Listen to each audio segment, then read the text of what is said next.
Nous sommes de retour sur Direct Gestion avec Marc Daguerre de Daguerre Trading. Bonjour Marc. Rebonjour Lucie. Alors, on va parler des marchés avec vous. Vous analysez évidemment chez Daguerre Trading les marchés quotidiennement. Vous avez un service d'ailleurs de recommandation Oui. dans lequel vous donnez un petit peu voilà, au jour le jour les actifs sur lesquels il faut investir. On va parler des marchés avec vous. Oui. Parlez-nous un petit peu donc tout d'abord de ce service que vous proposez. Oui, Ça alors consiste. c'est un service clé en main en fait qui consiste à recevoir de deux manières différentes puisqu'on a lancé il y a début février un service qui s'appelle DT Forex. Donc DT Forex, c'est des conseils clés en main sur le Forex qui est animé par un de mes anciens collègues qui m'a rejoint là cette année, Cyril Bercouk, et donc qui vous propose des recommandations, ce qu'on appelle clé en main si vous voulez, c'est des recommandations suivies du début à la fin. C'est pas juste acheter telle valeur et débrouillez-vous par la suite. On achète avec vous, on rentre dans le portefeuille avec vous et on sort avec vous. Voilà. Donc j'ai un service sur le Forex et un autre service sur des produits dérivés qu'on appelle les turbos, que vous connaissez bien puisque vous les suivez également via Société Générale tous les jours. Donc voilà, donc on a ces deux services-là. Et on a lancé également DT Expert cette année, qui est une forme de site un peu plus didactique avec des tutoriels, des vidéos, des glossaires, etc. Voilà, donc en gros c'est ce qu'on propose nous à nos abonnés, c'est-à-dire de recevoir, de s'éviter d'avoir à suivre forcément tout le temps les marchés, d'être tout le temps derrière leur écran, etc. Et là vous scannez un petit peu tous les Voilà, marchés. absolument, Alors, toute classe d'actifs confondus. on a différentes thématiques, évidemment. On parle beaucoup des devises, Oui. on parle des actions, des indices, des matières premières. Et bien justement, j'aimerais qu'on revienne un petit peu sur les matières premières parce Oui. qu'on a vu quand même l'ensemble des matières premières vraiment décrocher depuis plusieurs mois. On a une vraie baisse sur l'ensemble des matières premières. Bon, évidemment, le pétrole, on en parle tous les jours. Mais d'autres matières premières. Vous, aujourd'hui, est-ce que vous regardez précisément les matières premières? Est-ce que vous avez des recommandations spécifiques sur certaines matières premières? Alors je regarde les matières premières que je dirais majeures, c'est-à-dire celles sur lesquelles je peux intervenir facilement. Les matières premières un peu plus exotiques sont un petit peu moins accessibles, mais je les regarde de toute façon d'un point de vue global pour avoir une idée de la conjoncture en général.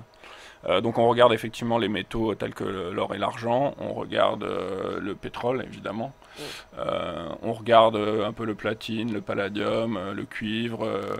Alors le cuivre notamment, qui avait fortement chuté il n'y a pas très longtemps, il y a à peu près 2 semaines de ça. Oui, le cuivre qui est arrivé sur des zones qui pourraient être bientôt à nouveau des zones d'achat assez intéressantes sur cette matière première qui est quand même, j'allais dire, un petit peu à part. Je pense pas qu'elle soit corrélée à beaucoup de choses, à beaucoup d'autres matières premières en fait. Voilà. Le cuivre intervient dans la construction de beaucoup de choses dont qu'on peut parfois ignorer, et c'est notamment une matière première qui est très utilisée dans l'industrie automobile. Dans les piles aussi notamment, et je pense effectivement que c'est une matière première qui peut devenir plus vite intéressante que par exemple l'or et l'argent qui là ont commencé à montrer à nouveau de véritables signaux de faiblesse. Vous l'avez dit, et c'est assez voilà, en le disant vous-même, on a remarqué une chose, vous avez dit les matières premières qui ont fortement baissé. On voit bien effectivement que quand les marchés indices actions continuent de monter de façon globale, sur des visions un peu plus long terme, ça veut dire que les matières premières, effectivement, qui sont parfois des valeurs refuges, ou qui sont des matières sur lesquelles on peut se retourner quand les indices actions vont pas bien, notamment l'or, qui est la valeur refuge par excellence, effectivement, souffre encore aujourd'hui. Oui, donc très intéressant de ce côté-là. Le pétrole, bien sûr. Alors là, l'actualité du pétrole, c'est ce fort rebond. Depuis plusieurs séances, séances. On voit une stabilisation aux alentours des $50, notamment pour le WTI. Ouais. Est-ce que vous pensez, vous, on est arrivé à un point de stabilisation? Est-ce que c'est une consolidation technique ou vraiment plutôt, voilà, on est arrivé vraiment là à l'équilibre? Alors, je vais faire comme d'habitude, c'est-à-dire que je vais m'engager, puisque je pourrais dire, bon, écoutez, je sais pas trop, il faut attendre. Non, moi, je continue de penser que c'est ce que j'appelle un rebond technique. Je pense que la baisse de laquelle on vient était tellement violente que le marché, en tout cas, les cours du pétrole avaient besoin de reprendre leur souffle. Donc à la question, est-ce que vous pensez que c'est un retournement ou un rebond, je continue pour l'instant de penser que c'est un rebond, ce qui veut dire qu'effectivement... la baisse n'est pas terminée. Voilà. Bon, maintenant c'est mon avis, ça n'engage que moi, mais je pense effectivement que les objectifs que j'avais fixés sur le pétrole devraient être atteints quand même Alors, il faut rappeler terme. que vous aviez des objectifs quand même assez ambitieux. Oui. Vous Autour des visez 35, entre 30 et 35 dollars. Oui, absolument, je maintiens. Alors, de toute façon, là, c'est qui tout double, hein. Si le rebond s'avère être un retournement, évidemment, j'aurais eu tort et il n'y aura jamais ces objectifs. En revanche, si j'ai raison et que c'était un rebond technique, là, vous pouvez être sûr que les 30-35, on va les atteindre. On vient de 115, on est tombé jusqu'à 40, donc on a perdu pas loin de 70 dollars le baril. Là, il faut qu'on en perde à peine une petite trentaine, j'allais dire à peine, c'est quand même énorme. Ça résiste bien quand même. Hein. Ah là, ça résiste, oui. Ouais. Ah oui, tout à fait. Alors, il y a donc ça, ce pétrole évidemment, donc on a vu ce rebond du pétrole. Ça impacte évidemment l'ensemble du secteur. Beaucoup de valeurs sont impactées par la chute du pétrole et on voit que justement ce rebond du pétrole, maintenant là, les CGG, les Technip, les Total, maintenant se portent divinement bien. Alors, ce qu'on peut analyser, qui a été assez intéressant de souligner, c'est que depuis non pas cette chute du pétrole, hein, j'allais dire depuis cet été, mais depuis cette fameuse réunion de l'OPEP qui est venue donner le coup de massue finalement au cours du pétrole. Les valeurs dites pétrolières sont beaucoup plus corrélées au cours du pétrole lui-même qu'elle ne l'était avant. Si vous regardez les graphiques, vous verrez que même avant cette réunion de l'OPEP, les cours du pétrole chutaient déjà énormément, mais ça ne faisait pas forcément chuter les valeurs pétrolières qui étaient... Mais depuis, vous regardez effectivement là les jours où le pétrole a repris 6-7%, c'était assez typique, c'est-à-dire que moi j'ai toujours sur mes écrans les valeurs du CAC, du SBF qui sont classées par ordre de croissance dans la journée. Et les jours où le pétrole rebondissait, j'avais en tête de peloton des deux côtés, j'avais effectivement, comme vous l'avez dit, Total, Technip, CGG, Morel et Prom, Valourec. Et inversement, les jours où le pétrole prenait des claques assez sévères, vous aviez ces valeurs-là, je m'en souviens très bien, qui étaient en queue de peloton des deux côtés. Donc là, c'est comme si d'un seul coup, les valeurs pétrolières s'étaient rattachées au cours du pétrole, parce que le pétrole est rentré dans l'actualité, qu'on en parle davantage et que maintenant, du coup, c'est assez typique, c'est-à-dire que les gens vont d'un seul coup, les gens qui veulent jouer le pétrole, par exemple, beaucoup plus qu'ils ne le faisaient avant, vont peut-être parfois jouer des valeurs pétrolières au lieu de jouer le pétrole directement. Mais c'était pas le cas déjà avant. Bah non, pas de la même façon. Et ça, on le voit. Ça dépend. Hein. Il y a dans les grands mouvements assez violents, si, ça se redevient corrélé. Mais si vous regardez d'un côté un graphique des cours du pétrole et un autre les cours des valeurs pétrolières, vous verrez que c'est pas forcément toujours la même tendance. Même si maintenant ça l'est devenu. Et donc du coup, ça devient plus dangereux de jouer ces valeurs pétrolières ou est-ce que, au contraire, ça peut être intéressant? Qu'est-ce que vous recommandez? D'un côté, c'est plus délicat, d'un autre, c'est intéressant. Qu'est-ce qui est intéressant en termes de trading parfois? C'est ce qu'on appelle des corrélations, c'est-à-dire réussir à mettre dans un même sac, en fait, dans un même groupe, des valeurs différentes qui devraient pouvoir évoluer de la même façon. Bon, je vous donne des corrélations typiques exemplaires. La première, c'est forcément le CAC et l'Eurostoxx, par exemple, qui sont deux indices, qui restent deux indices différents, mais qui sont quand même composés à 50% pratiquement de la même manière, puisque vous avez beaucoup de valeurs du CAC dans l'Eurostoxx. Et donc ces deux indices-là évoluent de façon très similaire, donc ils sont très corrélés. Ça veut dire quoi corrélé? Ça veut dire que l'un des deux peut parfois donner une indication sur l'autre. De la même manière, puisqu'on parlait des matières premières, on a l'or et l'argent qui sont également très corrélés, puisque là encore, ce sont deux métaux précieux qui ont historiquement beaucoup de points communs, et ce qui fait qu'effectivement, on peut de temps en temps essayer d'analyser la tendance de l'un par rapport à la tendance de l'autre.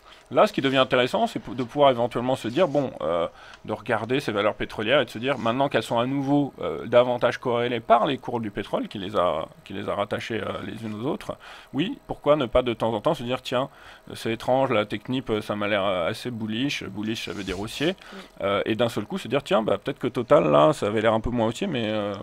pourquoi pas? C'est-à-dire jouer des valeurs comme ça d'un même secteur en prenant des indications de l'une par rapport aux autres. Oui. Ça peut être intéressant.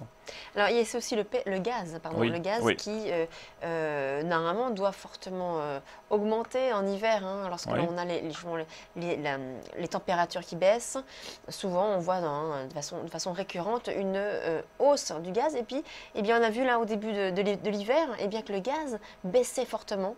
Il y avait une décorrélation totale avec ce qu'il y avait normalement par rapport à la saison. Voilà. Comment est-ce que vous avez expliqué ça? Et aujourd'hui, on en est où sur le gaz? Alors, c'est intéressant encore une fois pour deux raisons. D'abord parce que pour moi, techniquement, le gaz naturel, ça faisait des mois que j'en parlais à mes clients, c'était un actif sur lequel j'ai resté baissier. Je parle techniquement, hein, en me détachant de ce que vous avez dit qui était très vrai, mais qui avait amené une réserve. Maintenant, je pense que ce qu'on peut expliquer sur cette chute du gaz naturel, c'est que c'est quand même un actif qui est extrêmement, on parle de corrélation, liée quand même à la Russie, qui est quand même un des gros producteurs de gaz naturel mondial. Et on sait qu'en ce moment, la Russie, elle est quand même sur le devant de la scène, hein, d'un point de vue géopolitique, avec ce qui se passe en Ukraine, et notamment ce qui s'est passé en parallèle avec la chute du rouble assez violente. Donc je pense que c'est directement lié, et ce qui fait que cet hiver-là n'a pas vu les cours du gaz naturel reprendre un petit peu de poil de la bête, vient directement de cette conjoncture russe, en fait, russo-ukrainienne en tout cas, qui vient mettre à mal les cours de ce sous-jacent. Oui. Donc vous, c'est principalement en raison donc, du problème, du conflit entre la Russie et l'Ukraine. Je pense que ça joue énormément. On a vu finalement cette décorrélation avec la cyclicité du gaz. Absolument, je pense que ça joue beaucoup. Et donc du coup, vu que le conflit n'est pas terminé, enfin même si on parle, il y a un cessez-le-feu, oui. mais bon, voilà. Oui, on n'est pas sorti. On n'est pas préjugé de l'avenir. Voilà. Est-ce que vous pensez finalement que maintenant, ça va changer, que le gaz va fortement remonter? Pour l'instant, et peut-être que tout à l'heure, avec Antoine, on prendra le temps de regarder le graphique. Pour l'instant, je pense que c'est un graphique qui reste encore baissier, avec un potentiel de baisse à court terme. Mais une chose est sûre, tout comme on le disait sur le pétrole, est-ce qu'aujourd'hui, si on voit que le pétrole a fini par décider de manifester un retournement, on aura largement le temps de prendre le train en marche. Le gaz naturel, je pense qu'à un moment, on sera à peu près dans la même configuration, c'est-à-dire on va atteindre un point bas quand même assez violent, et à partir de là, je pense que le potentiel de rebond sera forcément proportionnel à la baisse de laquelle on vient, et donc assez intéressant. Donc la baisse n'est pas terminée selon vous, par exemple, sur le gaz naturel? Non, selon moi non. On pourrait revenir à des niveaux qu'on avait eu notamment en 2012, où on était sous les 2 $? Oui, je pense qu'on peut largement revenir sur ces niveaux, voire un petit peu en dessous, ou alors ce qu'on appelle un double bottom, c'est-à-dire que les marchés s'appuient sur ce niveau historiquement bas pour rebondir. Pour rebondir ensuite. Ouais. Et par exemple, donc là, on est quand même aux alentours des 3 $, à 2,80. Oui. On est quand même encore assez loin finalement de ce point bas dont vous parlez. Oui, en pourcentage, tout à fait. Donc ce ne serait pas vraiment pour cet hiver, ça peut être pour... non, pas du tout. Oui, ça peut être dans les 6 mois à venir, oui. Alors, autre actif que vous suivez, évidemment, vous nous avez parlé de DT Forex tout à l'heure, eh bien ce sont les devises. Oui, tout à fait. On va faire un point rapidement sur les devises avant de marquer une pause. L'euro-dollar, on a vu, on se stabilise actuellement sur l'euro-dollar. Oui, on a assisté de façon assez violente, je dirais la semaine dernière, à une nouvelle faiblesse du dollar en général, que ce soit donc sur l'euro-dollar qui s'est manifesté par un rebond sur l'euro-dollar qui est aujourd'hui autour des 1,14, au-dessus des 1,14. Et de la même manière, l'ensemble des paires liées au dollar a vu son évolution marquée en défaveur du dollar.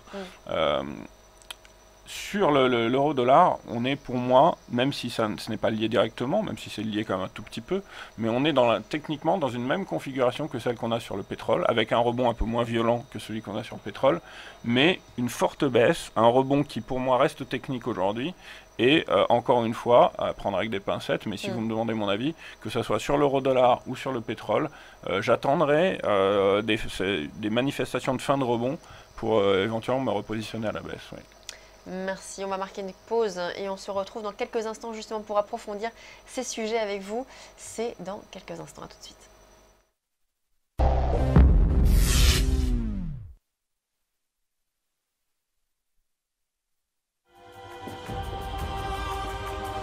Quand on aime l'action, on se lance sans la moindre hésitation, le plus simplement du monde.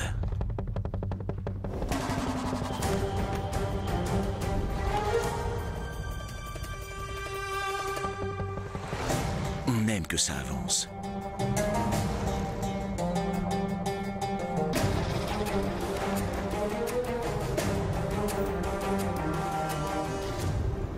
Mais pas à n'importe quel prix. Et on en veut toujours plus.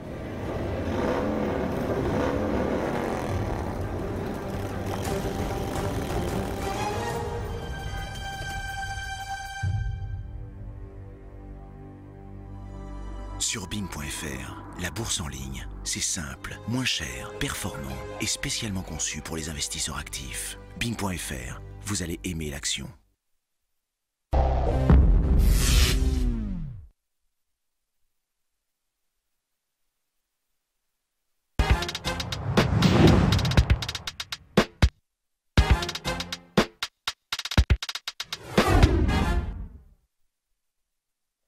Nous sommes de retour sur Direct Gestion, toujours avec Marc Daguerre de Daguerre Trading et Antoine. Alors on va faire un point un peu sur les valeurs qui font l'actualité ce matin et notamment le palmarès. On voit donc toujours par rapport à ce matin, notamment Bouygues qui était la première valeur dans le vert ce matin. Bon, elle n'est plus en tête du peloton, mais quand même toujours en bonne position. Oui, Bouygues est toujours bien orientée puisqu'elle prend 2,5%. Et c'est toujours en tête. Alors du CAC 40, oui, elle est toujours en tête. Et la plus forte hausse du CAC 40. Elle prend 2,73%. Donc, et puis on dépasse un niveau assez important quand on peut voir un niveau de résistance majeure qui datait de juin 2014. Et là, on fait donc un plus haut de plusieurs années sur le titre Bouygues à l'ouverture. Alors justement, on disait en effet, c'est la plus forte hausse du CAC 40, suivi de Technip, on en parlait avec vous il y a quelques instants, Technip, donc valeur pétrolière, qui est en hausse de 2,3%, donc une belle hausse du titre.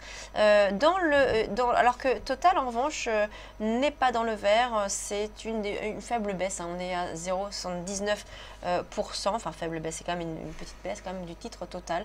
Donc voilà, le secteur pétrolier plutôt mitigé. Et on a toujours sinon des titres qui étaient très forts, notamment Nexans, Nexans qui a pris 12% vendredi, et Nexans qui est toujours bien orienté, qui poursuit sa belle envolée de vendredi, qui prend actuellement 1,71%. Et puis à noter également le secteur des télécoms avec Iliad, qui est la plus forte hausse du SBF 120 et qui prend quasiment 5% depuis 50 minutes de cotation. On se rapproche, on n'est plus très loin des plus hauts historiques qui se situent aux alentours des 240 euros. On est à quelques encablures de ces plus hauts historiques. Et alors, je recevais tout à l'heure un gérant spécialisé, enfin pas spécialisé sur les biotech, mais en tout cas qui appréciait beaucoup ce secteur. Et on voit notamment la plus forte hausse là, du SRD, et bien c'est une valeur biotech Valneva qui fait plus de 10%, 10,79% ce matin, donc une forte hausse d'une biotech. Et en revanche, Diagnostic Médical fait à tête du peloton, mais à l'inverse, dans le rouge, à moins 5,26. Donc on voit vraiment toujours c'est un secteur très volatile. Je lui demandais pourquoi, est-ce que c'était pas trop dangereux finalement d'aller sur ce secteur très volatile. Il disait mais non, parce que ça peut en perdre 20 mais en gagner 30 le lendemain. Donc ça doit être un petit peu difficile pour les nerfs, non? Est-ce que vous allez un petit peu sur les biotech, vous? Oui, moi je suis les biotech.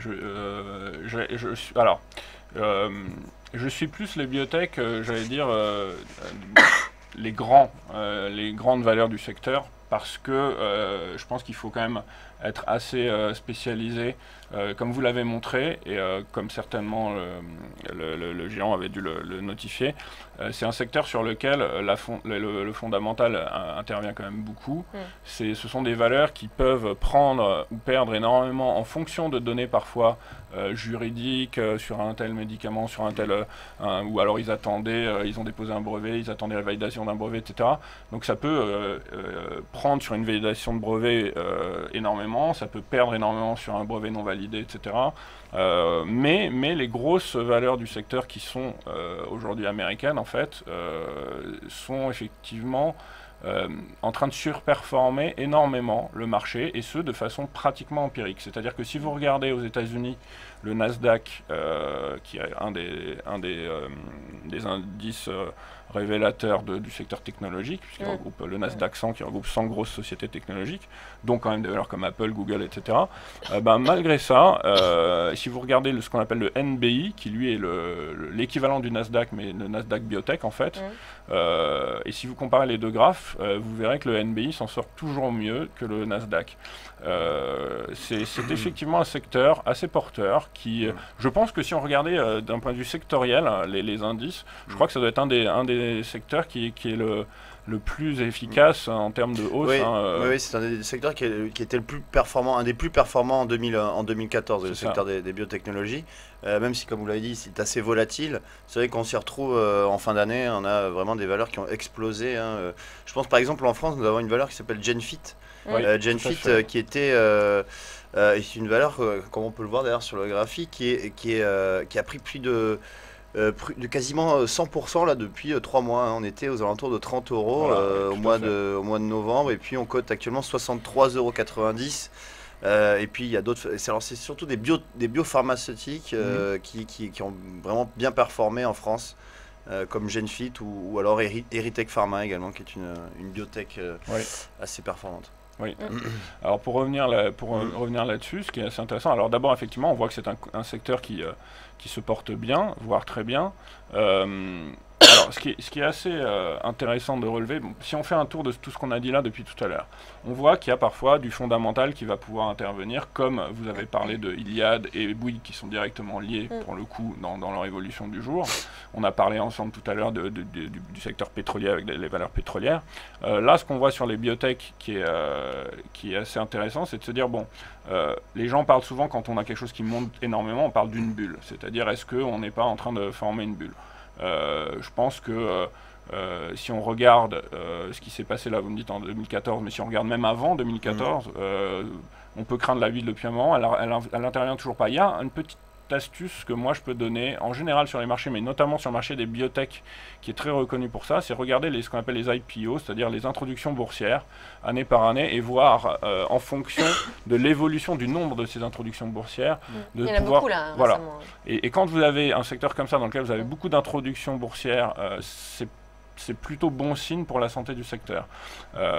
Et là, notamment sur les biotech, si vous regardez le nombre d'IPO, effectivement, qui a été assez, non seulement croissant, mais assez important, qui laisse à penser que le secteur, pour l'instant, va toujours bien.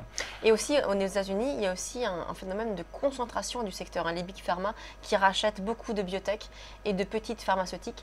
Donc, on sent vraiment un attrait pour ce secteur-là également. Ah, vous avez tout à fait raison, Lucie. Même, je vais vous dire, vous prenez les 4 plus grosses valeurs américaines et vous avez à peu près 80% du secteur qui est représenté par... En revanche, en France, c'est un peu moins le cas. Oui, absolument. En France et en Europe, d'ailleurs. C'est un peu plus disparate. Mais aux États-Unis, vous prenez Gilead, Amgen, Biogen, et vous avez déjà 60%, 65% peut-être du secteur qui est déjà impliqué. Alors que si vous regardez en nombre de sociétés sur le secteur, vous en avez quand même énormément.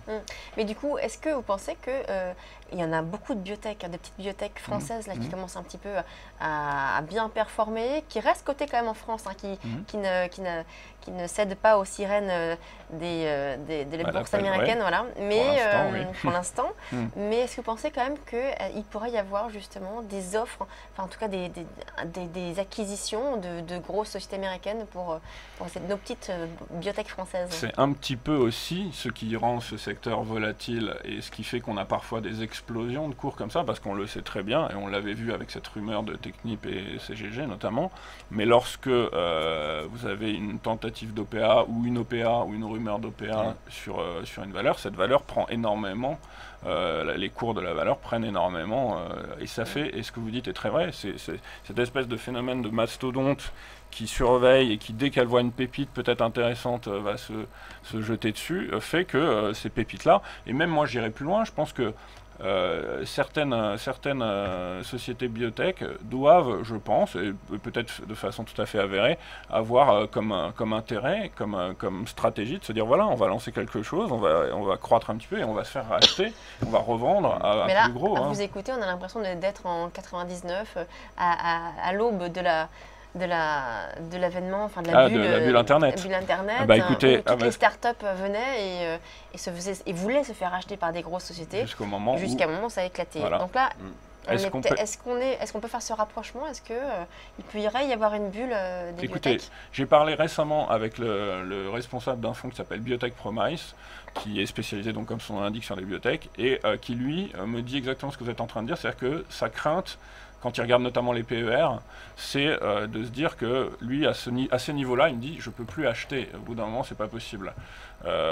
C'est survalorisé à plus d'un titre.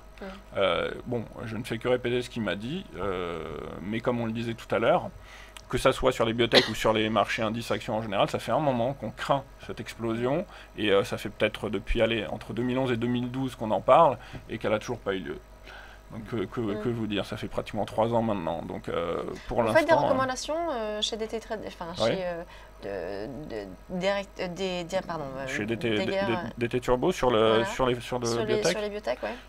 Alors sur DT Turbo, je fais des recommandations sur tout ce que les émetteurs de turbo en France me permettent de faire, et maintenant on a des rapports assez étroits avec ces émetteurs qui fait que de temps en temps on peut commander en fait un turbo en disant voilà, on a telle valeur qui nous intéresse, si l'émetteur peut émettre un turbo, il le fait. Aujourd'hui par exemple vous avez des turbos sur Gilead, mais Gilead c'est la grosse valeur mondiale en termes de biotech. Et quand on sait le nombre de petites pépites qu'il y a, non, là sur ces valeurs là ils ont besoin d'avoir un minimum de liquidité quand même pour c'est un peu le problème aussi du secteur. Tout à fait. Oui, c'est vrai que les produits effets de levier sur les petites capitalisations ne sont pas, ne sont pas émis. Ce que vous avez dit là tout à l'heure, Antoine, par exemple, vous avez parlé de Genfit en disant que ça avait pris 100% en 3 mois. On n'a pas besoin d'avoir un effet de levier sur une valeur comme turbo, ça. À la limite, on protège même davantage son capital parce qu'on n'a pas l'effet de levier inverse, et on peut rentrer sur la valeur. Une valeur sur laquelle vous prenez 100% en 3 mois, il n'y a pas des masses, et ça reste intéressant pour tout le monde. Ouais, on peut aussi en perdre 100 du coup. Ah mais oui, mais bien sûr. Ah mais ça, vous savez, oui. Non, vous pouvez gagner 100%, mais vous perdrez rien. Non, ça n'existe pas. On revient sur le CAC 40 avant de se quitter. Nous sommes à l'équilibre, on est en baisse de 0,06% sur le CAC. On rappelle votre recommandation pour la journée ? Ma recommandation, qui était une non-recommandation, de dire qu'à mon avis, il ne va pas se passer grand-chose aujourd'hui. Entre des marchés américains fermés, le spectre de l'Eurogroupe, c'est vraiment un marché attentiste. Mais dans ce qu'on peut noter quand même de cette attente, c'est que il n'y a pas non plus de panique à bord. On n'est pas en train de poursuivre la hausse, mais on continue de monter. On le sait que depuis début 2015, le CAC a explosé. Et pour l'instant, aucun événement d'inquiétude majeure à avoir. Donc on reste, on devrait rester stable à peu près. Aujourd'hui, on devrait rester stable à plus moyen terme, en plus en swing trading, tant que les 4580 tiennent, qui est vraiment aujourd'hui le niveau de support important. Je parle aujourd'hui à court terme. Voilà. Merci beaucoup Marc Daguerre. On va marquer une pause. On se retrouve dans quelques instants pour la suite et ce sera sur Direct Investisseur. On parlera, comme on vient de le faire avec Marc, on parlera des différents actifs, on parlera de trading, d'analyse technique et puis même aussi de fondamental parce qu'il faut en parler aussi un petit peu. A tout de suite.